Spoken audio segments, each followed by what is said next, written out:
You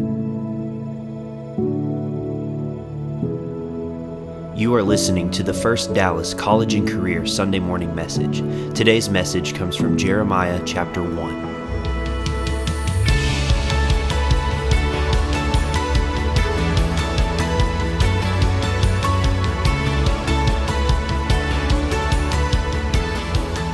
So, Jeremiah, I want to give you guys some context before we start, especially because this is a new series. So, Jeremiah, during this time in Israel's history, a lot of power shuffles are going on, and a lot of war is occurring. So remember, if you were with us when we went through 1st and 2nd Kings, we discussed how there's a divided kingdom, the northern kingdom of Israel, and then the southern kingdom of Judah. And in the southern kingdom of Judah is the capital of Jerusalem. And we know that in the northern kingdom of Israel, they only had wicked kings. Every king was wicked and evil. And in the southern kingdom of Judah, most of them were wicked, but we actually had a few good ones.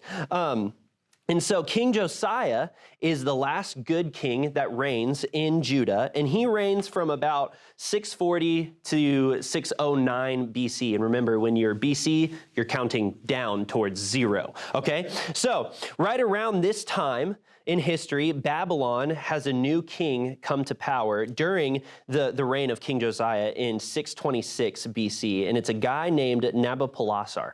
I don't know if I pronounced that right. It's a big name. You've probably never heard of it. And if you have, good for you, because I didn't. I've never heard of it. But at the same time that this new king comes to power in Babylon, God calls Jeremiah to be his prophet to the nations. And so at this time, the northern kingdom had already fallen to the Assyrians in 721 BC. So now the people of Judah, the southern kingdom, are likely living in a little bit of anxiety and fear, not knowing what's going to happen to them because there are some big world powers closing in on them very, very soon. And so Nabopolassar's son leads Babylon to become the world's leading superpower after Assyria fell in 612 BC. So now there's a new guy in Babylon, and you might recognize his name because it's good old Nebi. Nebuchadnezzar, all right? So Nebuchadnezzar comes to power. So like I said, there's a lot of shuffling around world powers and a lot of wicked and powerful forces at hand. And so all the while, through all these years of struggle, even through the fall of the southern kingdom that happens in 586 BC, Jeremiah is doing as the Lord commands him. He's prophesying and preaching to the people to repent. And then he's also giving some future hope throughout the book.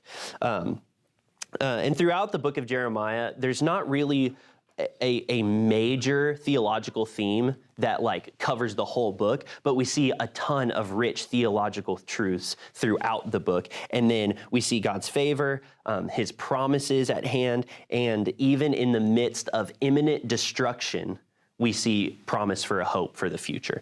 And so there's a lot that we are going to unpack through this series. Unfortunately, we are not going to be able to go this week, Jeremiah 1, next week, Jeremiah 2, next week, Jeremiah 3, because we would literally have to take a year to do so because Jeremiah has a lot of chapters. So we are going to rather kind of jump through major portions of Jeremiah at a time. But today we do just get to cover Jeremiah 1. It's only 19 verses. All right. So, verse 1 through 3 is the introduction and gives some important timestamps for Jeremiah's ministry and identifies him as the speaker. If you want to read that on your own, you can. We're going to skip forward, though, to starting in verses 4 and 5. So if you have your Bibles, turn to Jeremiah chapter 1, starting in verse 4. It says, "Now the word of the Lord came to me, saying, Before I formed you in the womb, I knew you. And before you were born, I consecrated you. I appointed you a prophet to the nations." Honestly, I think we could camp out on these two verses, really on verse 5, for about 3 weeks, because there's so much amazing truth packed into this one verse. And so I'm going to go on a little bit of a tangent here, but there are a couple things that I want to point out, and hopefully you can just get something from verse 5. And if I were you, I'd try to memorize verse 5, because it is a fantastic verse. So first of all, I'm going to talk about something that I usually don't get into, but I think it's important that we discuss it here because I know that on your campuses and in your workplaces and in the media and pretty much everywhere that you live, you are being bombarded with lies and peer pressure that are not Christian influences, all right? There's a lot of people trying to tell you what is right when they are not believers, okay? And they don't have the same moral compass that you do because they don't have the Holy Spirit inside of them. And so I know you're being pushed with all of these agendas, and so I want to talk about it. And so when we were in Israel, we went to the Holocaust Museum in Jerusalem. And if you've ever been to a Holocaust museum, pretty much all of them are designed in a similar manner, and they take you through the history. Some focus more on the history of the war, some focus heavily on the brutality of the Holocaust. But during this museum tour, they talk about the horrors, and I really mean horrors, of World War II. The evil, straight wickedness of the Nazis and the mass extinction of the Jewish people that they attempted. And it's not like they were like, oh, this is just kind of happening. It's like, no, they very clearly in numerous writings and meeting, there is record of them saying, we are trying to eliminate this people group from the face of the earth. And it's disgusting, all right? And it's crazy because let me ask, does anybody know how many Jewish people were killed in World War II off the top of their head? 6 million, over 6 million. And that's just the Jewish people. There are far more casualties than just the Jewish people in World War II. And it's heartbreaking. If you ever get a chance to go to a Holocaust museum, do it. But also prepare yourself because it is difficult to get through, all right? And I think people look back now at World War II and we think, how did we ever let it come to this? How did we ever get to the point where people thought that was okay to kill an entire people group? And I think, I'm like, where were the Christians? Did no one say like, hey, this is a bad idea, right? Now, there were some Christians that did stand up, and that's why we're not all speaking German right now, all right? All right, so there are people that did what was right, but so many people just let it happen. Some Christians fought back hard, but others were guilty bystanders, and others even participated. And it's mind-blowing to think that we actually let something like that happen, and it's mind-blowing to think that it was less than 100 years ago that there are still people today that were at concentration camps that are telling the stories of the horrors they witnessed firsthand. It's not like, oh yeah, 1,000 years ago, this crazy guy. It's like, no, this is like people we can still talk to were influenced by this and were part of this. And a lot of people think, oh, well, yeah, that was terrible, but we'd never let anything like that happen again. So let me ask you this next question. Does anybody know how many babies have been aborted since 1973? Was it like 44 million babies? 44 million? Anyone else have a guess? That's a pretty good guess. What did you think it was? I don't know. Did you say 10? She said 10. 10 million? Okay. Thanks, Nick. All right. Anyone else? 60 million? 60? Yeah. 63,459,781 is the running number of babies that have been aborted in the United States since Roe v. Wade was passed in 1973. So if anyone ever tells you, this is kind of the tangent I'm going on, but I think it's important, that your faith should be separated from politics, you can remind them of 63,459,781 reasons why you have to be involved in politics. And now, I want to make a very clear distinction here, because a lot of people get uncomfortable when anything political is mentioned in a church setting, because there is a big difference between letting politics influence your faith from letting faith influence your politics. Politics should never influence our faith. Our faith is grounded on this book and nothing else, all right? But politics better be affected by what this book says and what Christ has done in your life. And so what I'm here to tell you this morning is you have to be involved in politics because there are over 63 million reasons why you as Christians are called to not be innocent bystanders in this mass murder of people. And you might be thinking, okay, yeah, that is kind of a tangent. How did Jay get there? Read verse 5 again. Before I formed you in the womb, I knew you. And before you were born, I consecrated you. Guys, life begins at conception. There's no doubt about it. And God knows every one of those 63,459,781 babies. He knew every single one of them. Right? They were not this unformed mass that had no identity. No, every one of them had an identity, and God knew every one of them, just like he knew Jeremiah before he was even conceived, before he was even formed in the womb. And so I'm scared that like I and many of you might think today, like where were the Christians during World War II? Why didn't anyone stop that? I'm afraid we're going to look back in 80 years and go, where were the Christians? Why did they let that happen? And we're going to have to explain to our children and grandchildren one day. It's like, yeah, I just kind of like knew about it, but didn't really do anything about it. Right? And one of the best things you can do is get involved. All right? And you have to speak up for the lives of the unborn because they are lives. All right? And I know, again, I apologize because I know a lot of us have this feeling of like, ooh, politics. It's like, no, it's not politics, it's people. All right? These are lives, okay? And just like Jeremiah 5 says, God knows every one of them. So Jeremiah is told by God that before God formed him in the womb, and remember, God is the giver and the author of life. So before God formed Jeremiah in the womb, he knew him. And before he was born, he had declared, consecrated Jeremiah to be a prophet to the nations. Before Jeremiah was conceived, before he was born, God had already determined that he would be a prophet to the nations. And I want to be very clear here. We have to be careful to avoid eisegesis. There's two different things, if you've never heard of these words. Exegesis is taking the text and finding out what it says. All right, eisegesis is taking the text and then saying, yeah, I think it means this, and I can see myself in this story. Remember, this story was not written to you, but it is helpful for you. Okay?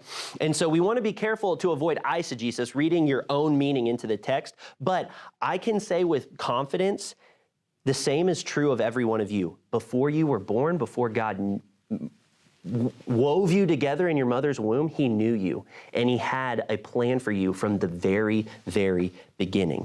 God isn't waiting to see, like, I wonder what kind of man Mitch is going to turn out to be.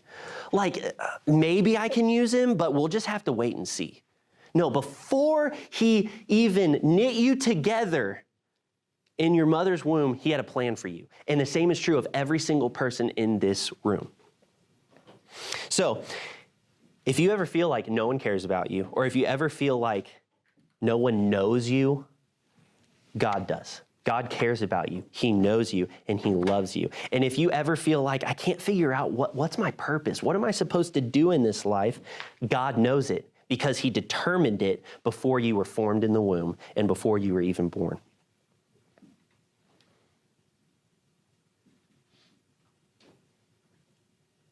And I know a lot of us feel like we know the direction that God has for us.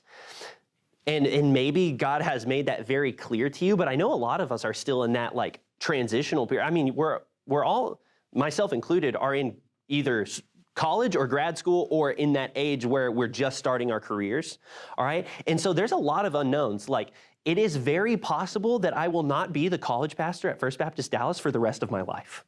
Right? Yeah, I know. I would love it if I was, but it's possible that the Lord's going to take me in a different direction at some point, okay? And you might think you know what? God should use me this way because I'm really good at this, or man, if God only could see the talent that I have, he would clearly use me in this way. But you can know that even if it's different than your own plans, God's plans for your life are always better. So Jeremiah he grew up surrounded by priests, okay? Surrounded by priests. So if you're Jeremiah, you're a young kid, all right? You probably think, I'm surrounded by priests, all my mentors are priests. Maybe I should become a priest, all right? And yet, we're pretty sure Jeremiah never became a priest. Why? Because God had a different plan for him. God chose Jeremiah to be his prophet to the nations to accomplish his will. What's the difference between a prophet and a priest? Like a priest would Would a priest also be a prophet? priests can prophesy, because we see that like with Caiaphas prophesying that one man would die for the sins of the whole world on accident. But a prophet doesn't perform the duties of the high priest. To be clear, the man did not die on accident. He prophesied. Oh, he prophesied on accident. Yeah, Jesus died on purpose. Yeah. Yeah. So God is not always going to use you the way that you think you ought to be used, but you can know that God has known you longer than you've even known yourself, and his plans and his ways for you are so much better than anything you could imagine. It's kind of like if you were playing a sport or were on a team and you're like, you know what? I think, let's just go with football. I'm sorry. Don't make fun of me. All right. You're like, you know what? I should be the quarterback because I can throw a pretty tight spiral. And then the coach is like, You're a kicker. you can be the water boy. Like, we need a water boy. But if anyone has seen the water boy, you know how important that job is. You got to have that high quality H2O, all right? And so God, being your head coach, the head coach of all of us, all right, knows what position you are going to do best. And it's all for his purposes, which means whatever he has assigned you and designed you to do is going to be best because he made you for that purpose. And so you can take so much encouragement just from one verse, verse 5. God knows you, he created you, he loves you, and he has a specific plan for you, and it's always going to be the best thing possible. So trust him. Don't worry so much about the direction you're going. I wanted to encourage you this morning. You can't really mess up if you are running wholeheartedly after Jesus. So many of us are on the sidelines waiting for God to show us what he wants us to do. And you just wait and wait and wait, thinking like, okay, once God like shows me what to do, then I'll do it. You can't mess up. Have you ever heard a coach say like, I don't care if you make a mistake, just make it at 100% effort or do it at 100 miles an hour, all right? If you are chasing after Jesus, all right, and if you are wholeheartedly obeying his commands and trusting in him, you can't mess it up. All right. So many of us are waiting to be put in the game, and you don't realize that you're already in the game. All right. You are already in the game. God is already trying to use you. He might change your position. All right. You following me? You might have your position changed.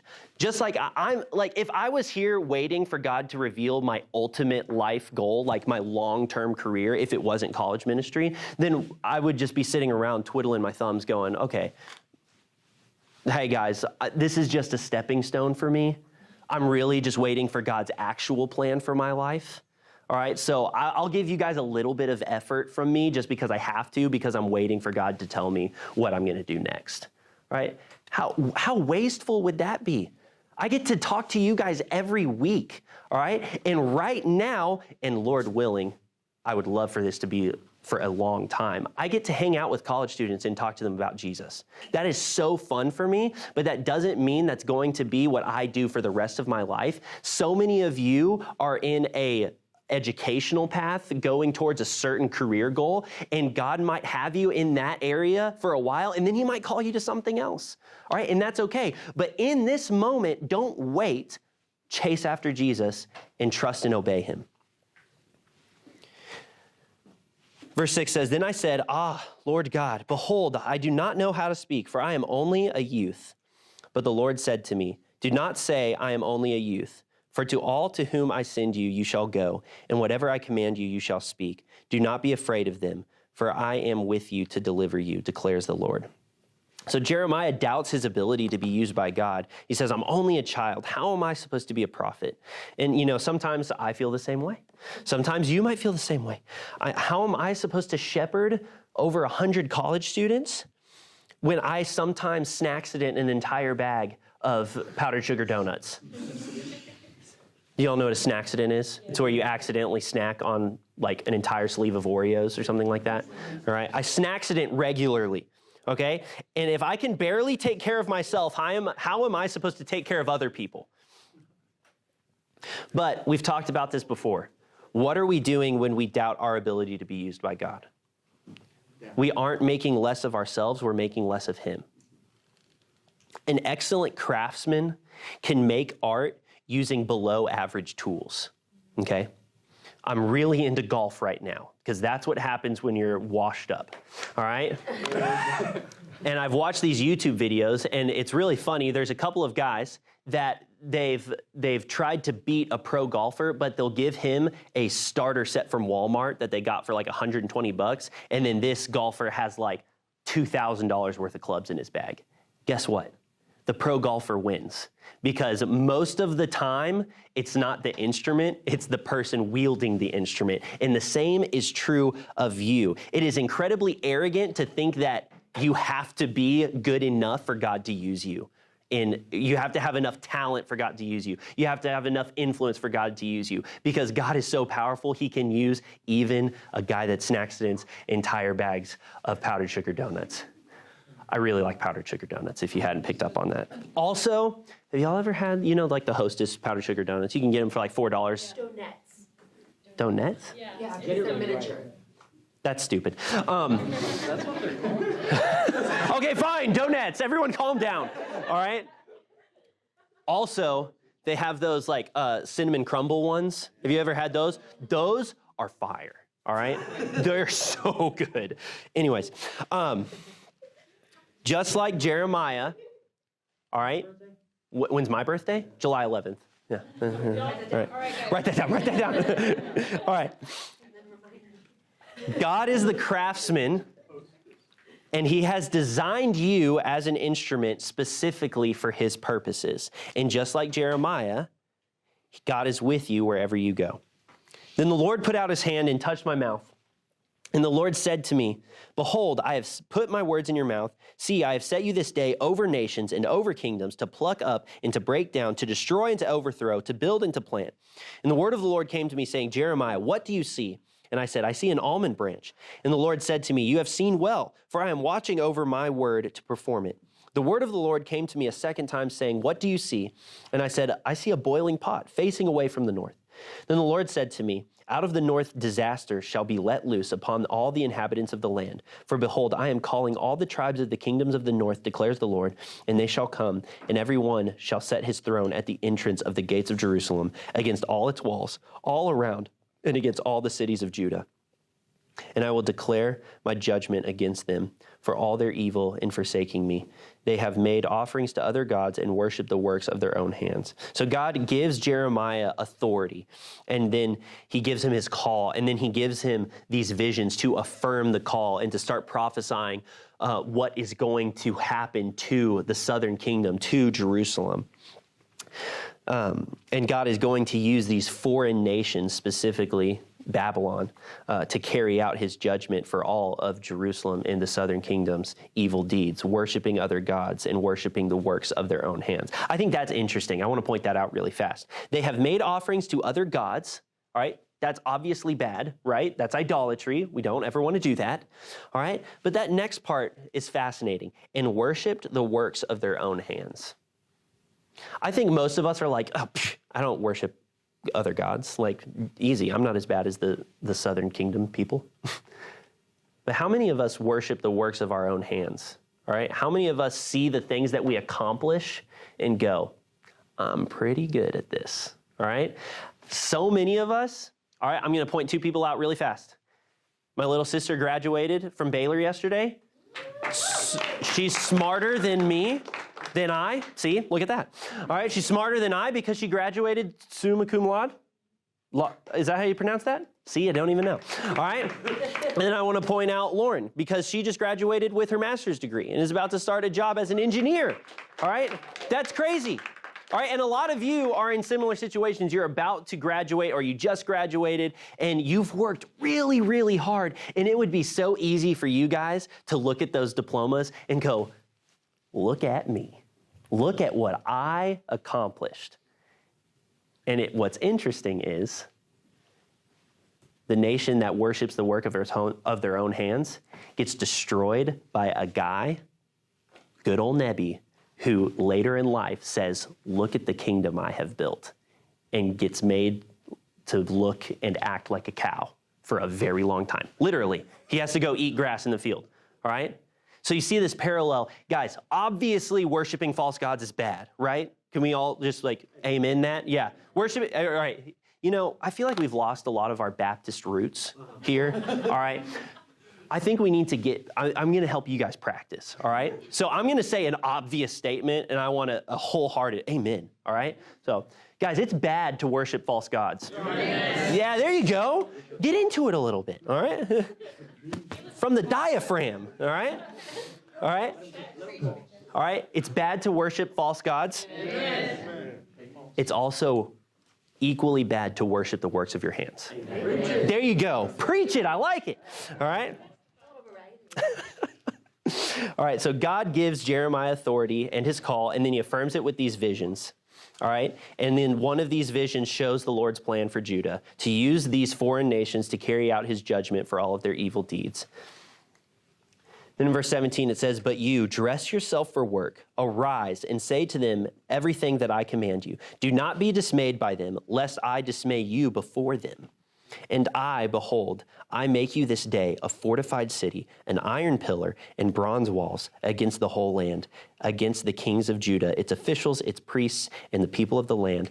They will fight against you, but they shall not prevail against you, for I am with you, declares the Lord, to deliver you. Jeremiah is told to get ready to work, to get dressed for work, to prepare to work, and then what? What is he told? Is he told, show them how talented you are and how powerful you are? Is that what God tells him to do? No? What does he tell him to do? It says, get ready for work and tell them what I tell you, okay? Get ready for work and tell them what I tell you to say to them. And then God tells him that he's going to make him like a strong city, that no one should prevail against him because the Lord is with him. And the same is true of you, all right?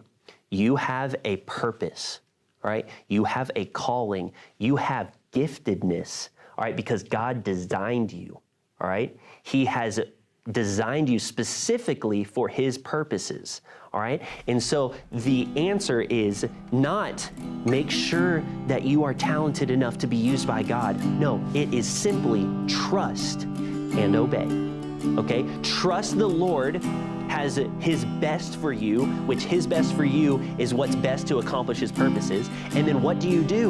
You obey, okay? Seriously? If you trust the Lord and obey what he says, you can't mess it up. You cannot mess it up, right? And I know a couple of you, because I see the gears turning, are like, are you sure about that? Are you sure we can't mess it up? And you're trying to think of a scenario that you could mess it up by trusting it. No, you literally can't. If you trust God and obey what he says, you cannot mess it up.